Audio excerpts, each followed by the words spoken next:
जिले ही नहीं पूरे प्रदेश के आस्था का केंद्र जयमंगलागढ़ पर कोई हस्तक्षेप न करे। और साथ ही साथ जो कानून की लड़ाई है वहाँ पर कानून की लड़ाई में भी आदेश दिया गया है। और कोर्ट का जब आदेश है कि निर्माण कार्य किया जा सकता है और वन प्रमंडल जब वहाँ पार्टी है तो फिर वो कोर्ट का आदेश भी नहीं मान रहा है।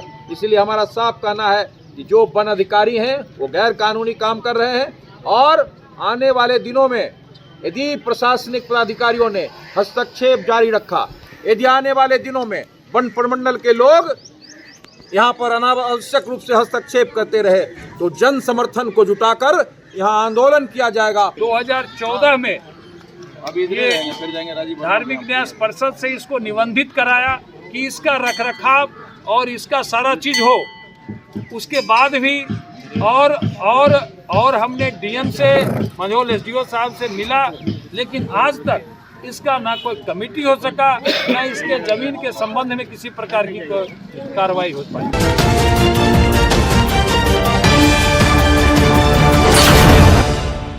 नमस्कार, मैं अंजना शर्मा और आप देख रहे हैं बेगूसराय न्यूज प्लेटफॉर्म। आइए शुरुआत करते हैं आज की खास खबर से। साथ सड़कों पर भी एक संघर्ष का आगाज करेंगे और उसके लिए आज ये प्रेस कॉन्फ्रेंस है। भारत सरकार के स्टैंडिंग काउंसिल होने के कारण और 30-35 साल से सामाजिक जीवन में काम करने के कारण हमने जो अध्ययन किया है उससे स्पष्ट है कि बेगूसराय की पहचान जयमंगलागढ़ से। जयमंगलागढ़ करोड़ों हिंदुओं सनातनियों के आस्था का बिंदु है और एक ऐसा प्राचीन प्रागैतिहासिक स्थल है जहां पर आप पालकालीन वंश से इसका इतिहास भी मिलता है।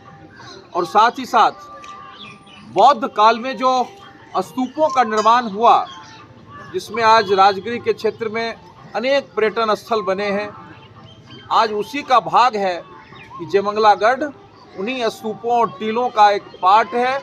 जो टीला दिखाई पड़ता था, ये दुर्भाग्य है कि उस टीलों को कालक्रम में खंडित कर दिया गया, लेकिन अभी भी उसके अवशेष शेष हैं। इसीलिए हमारा मानना है कि जयमंगलागढ़ का इतिहास और इसके जो दस्तावेज हैं वो स्वतः स्पष्ट हैं। हमारे सामने डीएम मुंगेर का 2019-2020 का वो मिसलेनियस ऑर्डर 1919 और 1920 का वो ऑर्डर शीट भी है, जिसमें मिसलेनियस 15-19-20 में तत्कालीन डीएम ने 134.76 एकड़ मतलब 181 बीघा 5 कट्ठा 2 धूर जमीन को ये माना कि ये जयमंगलागढ़ की भूमि है। और उस समय के सरकार ने हमें 40 रुपया, जो यहाँ के पुजारी थे उनको 40 रुपया पेंशन दिया जाता था, वो राशि सरकार देती थी इसलिए कि इससे पुजारी का आरती पूजन साथ ही साथ जयमंगलागढ़ के रखरखाव का काम हो। ये ऐतिहासिक दस्तावेज है। और उसके बाद अनेक ऐसे ऑर्डर्स हैं जिसमें जयमंगलागढ़ के मंदिर का, उनके ज़मीन का अस्तित्व सामने आया है। अब हम आपके सामने उन चीज़ों को भी रखना चाहते हैं जो 1793 और 1795 में ईस्ट इंडिया कंपनी के समय में, जैसा कि आप जानते हैं कि सनद के बारे में कि जो पूर्ववर्ती राजा हुआ करते थे या पूर्ववर्ती शासक हुआ करते थे, वो अपना एक पत्र देते थे मालिकाना हक के बारे में। और वो सनद 1795 का अभिलेख में है, जिससे भी यह स्पष्ट होता है कि ये जयमंगलागढ़ और इसकी परिसंपत्ति ये मंदिर की संपत्ति थी। बाद के दिनों में जो एक गजट आया, जो जिला गजट 1986 का था, और बाद में स्टेट ने उसको अधिसूचित किया 1989 में, जिसके बाद एक दूसरे स्वरूप में समूचे ज़मीन को वन क्षेत्र को दिया गया, जिसमें वन विभाग आ गया। हमारा सीधा मानना है कि कुछ मामले ऐसे हैं जो मालिकाना हक के बारे में हैं, जो मंझौल में लंबित है और पटना हाईकोर्ट के निर्देश पर चल रहा है। लेकिन मोटा मोटी तो यह स्पष्ट है कि जितने भी मंदिर हैं, चाहे वो वैष्णो देवी का मंदिर हो या जो भी मंदिर आप देखें, वो सारे तो पहाड़ों में हैं, सारे मंदिर तो वन क्षेत्र में हैं। तो कहीं तो ये सवाल नहीं, राजरप्पा का मंदिर जो है वो झारखंड में वन क्षेत्र में है, इसीलिए कहीं तो ये सवाल खड़ा नहीं हुआ कि वन क्षेत्र में जो मंदिर हैं, जो वैष्णो देवी है, जो राजरप्पा है, या जितने मंदिर हैं उन पर तो कोई आज तक सवाल खड़ा नहीं हुआ। इसीलिए हमें लगता है कि कुछ अधिकारियों के पागलपन के कारण ये समस्या पैदा हुआ है। और जो मुकदमा 2 खड़ा हुआ है उसके बारे में भी स्पष्ट कहना है कि हम किसी मुकदमा को नहीं मानते, हम कानून में उसका प्रतिकार करेंगे, लेकिन उन मुकदमों के कारण यहाँ कोई निर्माण कार्य नहीं रुकेगा। और हम एक साथ ये भी कहना चाहते हैं कि पिछले दिनों भारत सरकार के प्रधानमंत्री माननीय नरेंद्र मोदी जी भागलपुर में आए थे और वहाँ पूरा जमावड़ा था, जहाँ पर बिहार के मुख्य सचिव भी थे, डीजीपी भी थे, वन मंत्री प्रेम कुमार भी थे, मुख्यमंत्री भी उनके साथ आए थे। लेकिन गेस्ट हाउस में वहाँ पर भारत सरकार के केंद्रीय मंत्री और आपके सांसद गिरिराज सिंह जी की पहल पर वहाँ पर सम्राट चौधरी थे, वहाँ पर दिलीप जायसवाल थे। उस कमरे में ये बातचीत हुई जिसमें मुख्य सचिव मीना साहब ने स्पष्ट कहा कि जहाँ पर धार्मिक स्थल है वहाँ पर कोई निर्माण पर अवरोध का कोई सवाल नहीं खड़ा होता है, उसके क्षेत्र में कोई अतिक्रमण या वन क्षेत्र का कोई अधिकार नहीं है, इसीलिए इन बातों का कोई अर्थ नहीं है और वहाँ निर्माण होगा। और इससे संबंधित जो निर्देश और आदेश है वो जिलाधिकारी को दिया गया है। हमारा साफ साफ मानना है कि जो तकनीकी लड़ाई है, जो अधिसूचित क्षेत्र जो जिसके कारण भोजन का प्रॉब्लम और भजन का जो जयमंगलागढ़ पर सवाल खड़ा हो गया, जिसको हम कहते हैं कि भोजन और भजन दोनों पर पहरा लग गया है मझौल में, तो दोनों के प्रतिकार करने के लिए हम कानून के क्षेत्र में तो काम कर ही रहे हैं, लेकिन लोकतंत्र है और आस्था सबसे बड़ी चीज़ है। जो हजारों हजार वर्ष का मंदिर है, जो प्रागैतिहासिक काल का है, जिसका पता नहीं चलता, और उस मंदिर में एक पेड़ गिर गया जिसके कारण जयमंगलागढ़ का मंदिर क्षतिग्रस्त हो गया। और वहाँ पर यदि श्रद्धालु उस क्षतिग्रस्त मंदिर को रिपेयर करना चाहते हैं तो वहाँ पर वन विभाग यदि केस करता है तो ये दुर्भाग्यपूर्ण स्थिति है। इसीलिए इस प्रेस कॉन्फ्रेंस के माध्यम से हम स्पष्ट करना चाहते हैं, जो जिला गजट 1986 का है हम उसको भी चैलेंज करेंगे, हम 1989 का जो इसके आधार पर स्टेट गजट है उसको भी चैलेंज करेंगे।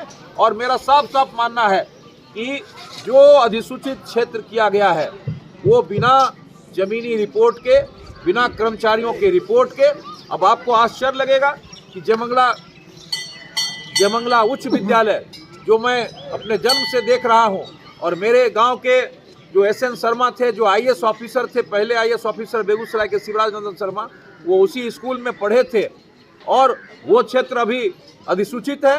क्या इसका मतलब है? इसका मतलब साफ है कि जिन लोगों ने गजट किया और जिन अधिकारियों ने गजट किया, उन अधिकारियों ने जमीनी रिपोर्ट नहीं ली, क्षेत्र का सर्वेक्षण नहीं किया, और एक अधिकारी का जो विम होता है उसमें आकर उन्होंने गजट कर दिया।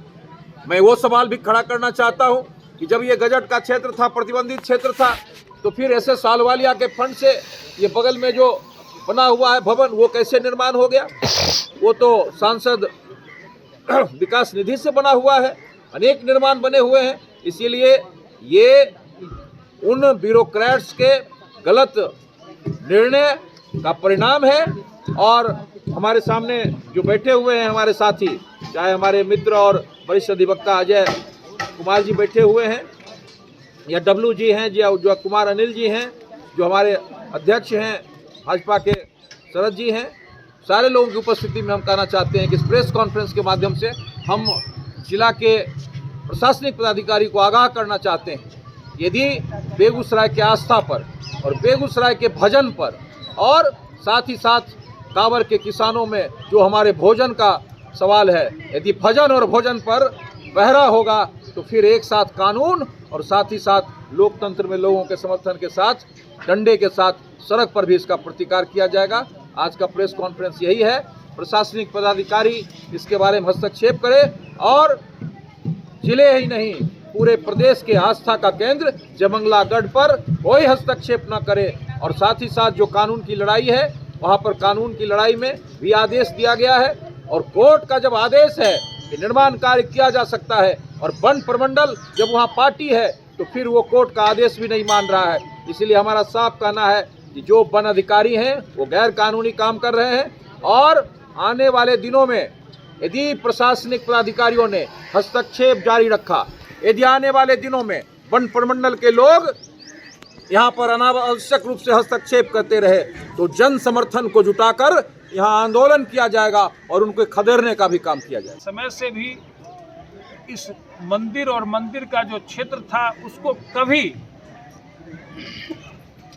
डिस्टर्ब करने का काम नहीं किया गया और ना ही कभी इसका राजस्व या किसी प्रकार का टैक्स लिया गया। जब ब्रिटिश हुकूमत आई और मुगल बादशाह दोनों का था, ईस्ट इंडिया कंपनी ने जब मुगल बादशाह से रेवेन्यू वसूलने का काम किया तो उस समय तिरहुत जिला के कमिश्नर मोहम्मद रफ़ी हुआ करते थे और पूरा बिहार का मैक्सिमम भाग तिरहुत जिला के अंतर आता था। वहाँ के जिलाधिकारी ने के उनके अधीनस्थ कर्मचारी जो थे उन्होंने इस ज़मीन को जब्त किया। फिर यहाँ के जो हम लोगों के उस समय पूर्वज थे तो उन्होंने जाके आपत्ति की तो मोहम्मद रफ़ी कलेक्टर साहब ने इस ज़मीन को 1793 में सनद के द्वारा इनको रिलीज़ किया और उन्होंने कहा कि कोई अधिकारी या कोई कानूनी बंदिश जयमंगला जी के संपत्ति पर नहीं होगा। फिर दोबारा 1795 में हम लोगों के पूर्वज को एक ताम्रपत्र के द्वारा दिया गया 1797 में और कहा गया कि ये जो परिवार है जो भगवती की पूजा अर्चना करता है ये भगवती की पूजा करेगा और अपना परवरिश करते हुए भगवती की पूजा करेगा। और इस ज़मीन को बेलगाम रखा गया कि कोई इसका राजस्व नहीं लेगा। उसके बाद से 1846 में भी खाक वस्त्र सर्वे हुआ। उस सर्वे में भी इस ज़मीन पर जयमंगला जी का मंदिर पाया गया और यहाँ के जो पुजारी हम लोगों के पूर्वज थे उनको यहाँ माना गया कि ये उनके दखल में है सारी संपत्ति। और उसके बाद आज तक कंटिन्यू होते रहा। लेकिन 1986 से जो इसको प्रभावित करने का एक सोची समझी साजिश के तहत इसको प्रभावित करने का 85 से किया गया। उसके बाद लगातार यहाँ अपना उस समय तत्कालीन जिलाधिकारी हों चाहे जो भी हों इनको एक विवादास्पद जगह बना दिया गया और आज तक यह जगह विवादास्पद बना हुआ है। अभी कोर्ट के परमिशन से जब निर्माण कार्य चल रहा है तो पुनः वन विभाग ने ऐसा उनके वन रक्षित किया। और कोई अगर प्रश्न है जो जानकारी के लिए चाहते हैं तो 40 रुपया अंग्रेज हमको पेंशन देती थी। जो मंदिर में जो लाइटिंग है चिरागी था या मंदिर में जो भी पूजा पाठ के लिए जरूरत थी हमको ब्रिटिश हुकूमत के समय से ये चलाया, जिसकी अंतिम निकासी हमने 1960 तक हम लोगों के पूर्वज बलदेव झा थे और उनके नाम से, क्योंकि ये हम लोगों का परिवार का माने होता था कि जो लोग थे उनके नाम से, तो उनके नाम से मिला ये पॉलिटिकल पेंशन करके था वो मिला और अंतिम निकासी उनके जीवित रहने 1960 तक। उनके मृत्यु हो जाने के बाद वह राशि की निकासी नहीं हो सकी, वह बिहार सरकार के कोषागार से निकलता था और उनके नाम से निकलता था। क्या लगता है 1986 से जो आप आरोप लगा रहे हैं कि साजिश के तहत यहाँ प्रभावित किया जा रहा है, साजिश के केंद्र बिंदु में कौन लोग हैं और अभी तक वो लोग साजिश कर रहे हैं या फिर क्या कुछ हुआ उसके बाद? यहाँ जो भी पदाधिकारी आते हैं वो 2 साल 3 साल के लिए आते हैं। पदाधिकारी कम समय में इसके ऐतिहासिक महत्व, इसके दस्तावेजी साक्ष्य या आम आवाम के बातों को समझ नहीं पाते हैं। ये संपूर्ण क्षेत्र का निरीक्षण बेगूसराय में जितने अधिकारी आए होंगे संपूर्ण क्षेत्र का एक परिक्रमा पूरा नहीं किए होंगे। अगर कोई अधिकारी आते हैं तो सिर्फ मंदिर पर पूजा पाठ करके वापस चले जाते हैं, लेकिन इतने बड़े भूभाग को कभी उन्होंने देखा नहीं कि इसका क्या ऐतिहासिक महत्व है। और अधिकारी के जाने के कारण उनको ये ज़मीन का टुकड़ा लगता है, लेकिन ये पूरा क्षेत्र हमारा धार्मिक स्थल है। इसके पूरे क्षेत्र में जहाँ भी आप जाएंगे वहाँ आपको मूर्तियाँ, उस समय धार्मिक कार्यों में होने वाले वस्तु सारे पूरे ये क्षेत्र में हमारा रखा हुआ है। लेकिन अधिकारियों की उदासीनता के कारण इस ज़मीन का स्थानांतरण किया गया है दूसरे लोगों का, जबकि हमारे पास स्पष्ट आदेश है यह ज़मीन किसी को बंदोबस्त नहीं की जा सकती है। लेकिन बिहार सरकार के पदाधिकारी बगैर किसी जानकारी का इस विभाग का हस्तांतरण अपने विभागीय लोगों के साथ, जो उनके विभाग के लोग हैं, चाहे वो मत्स्य विभाग हो, चाहे वो विद्यालय हो, चाहे वो व्यक्ति हो, तो अन्य विभागों के साथ भी आपस में वो बंटवारा कर रही हैं। अब चूंकि मंदिर है और मंदिर के पुजारी हैं और हम लोगों को लगता है कि इनकी संपत्ति का रखरखाव होना चाहिए, उससे प्रभावित होके हमने धार्मिक न्यास परिषद को भी 2014 में जाके कहा और इसकी प्रति हम आप लोगों को दिखाते हैं कि जब हमसे नहीं हो सका तो धार्मिक न्यास का एक प्रति है जो हम मीडिया बंधु को दिखाते हैं कि हमने 2014 में ये धार्मिक न्यास परिषद से इसको निबंधित कराया कि इसका रखरखाव और इसका सारा चीज हो।